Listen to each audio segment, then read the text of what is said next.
самого утра в парке Серго-Орджоникидзе не замолкает рабочая техника. Все трудятся во благо любимого города, чтобы и жить стало красивее и удобнее.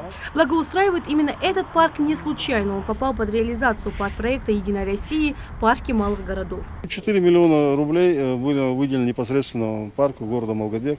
Ну, вы видите, какая-то огромная, прекрасная территория. Вообще-то горожане, сегодняшние горожане, благодарны тем, кто в свое время заложил. За качественное выполнение всех работ и за ходом благоустройства следит координатор парк-проекта «Парки малых городов». Вот и сегодня рабочая группа «Единой России» приехали лично посмотреть все изменения. Это получается, наверное, последняя в этом году инспекционная такая поездка.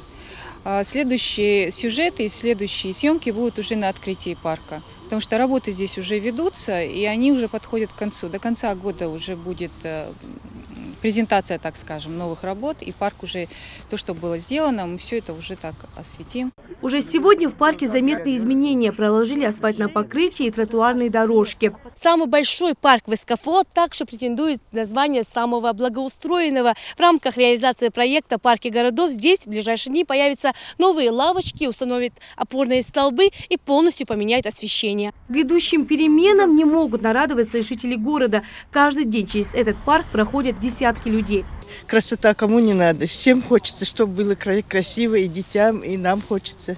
Впрочем, жители сами активно принимают участие в благоустройстве парка. Один из предпринимателей изъявил желание построить здесь небольшой домик. У жителей Малгобека появится еще одна достопримечательность. Вот такой национальный дом, который построен так, как жили наши предки в старину. Здесь будет национальная кухня, и все желающие могут отдохнуть с семьей.